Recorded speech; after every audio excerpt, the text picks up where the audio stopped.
দর্শক, এনটিভি অনলাইনের পক্ষ থেকে স্বাগত জানাচ্ছি। তাওহিদ হাসান ওসামা।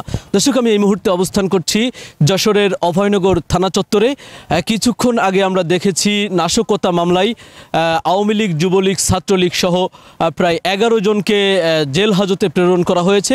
কিছুক্ষণ আগে তাদেরকে এখান থেকে নিয়ে যাওয়া হয়েছে।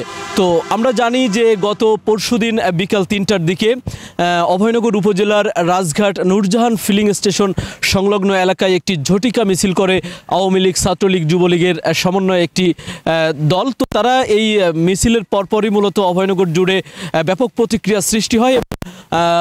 আইন শৃঙ্খলা রক্ষাকারী বাহিনী ব্যাপক ধরপাকড় চালায়, অভিযান পরিচালনা করে মূলত গতকাল রাতে 11 জনকে আটক করতে সক্ষম হয় এবং তারা প্রত্যেকেই আওয়ামী লীগ, যুবলীগ, স্বেচ্ছাসেবক লীগের সাথে জড়িত।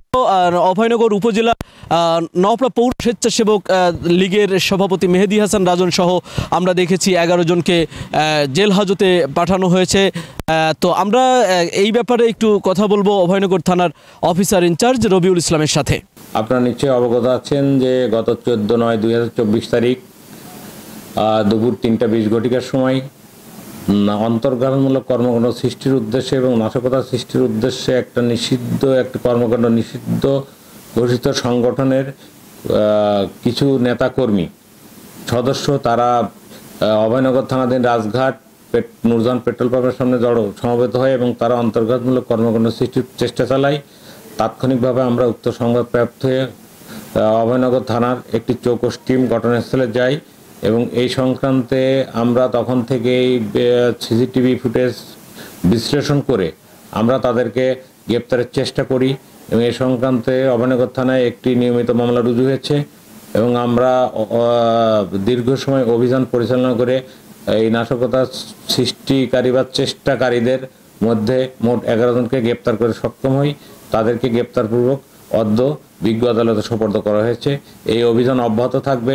নাশকতা বা অন্তর্ঘাতমূলক কর্মকাণ্ড সৃষ্টির চেষ্টা যেই করুক বা যেই সংগঠিত করুক তাকে অবশ্যই আইনের আওতায় আসতে হবে। অন্যান্য অভিযানের মধ্যে যেগুলো আছে সেগুলো আমি সন্ত্রাস, তো আপনারা জানেন যে গত কয়েকদিন আগে অস্ত্রসহ একজন সন্ত্রাসকে গ্রেপ্তার করেছি এবং সে দুইটা হত্যা মামলার আসামি সহ আরও 2 জনকে গ্রেপ্তার করেছি। তাদেরকে বিজ্ঞ আদালতে ইতিমধ্যে সোপর্দ করা হয়েছে এবং এই গ্রেপ্তার অভিযানও অব্যাহত আছে, অস্ত্র উদ্ধার অভিযানও অব্যাহত আছে।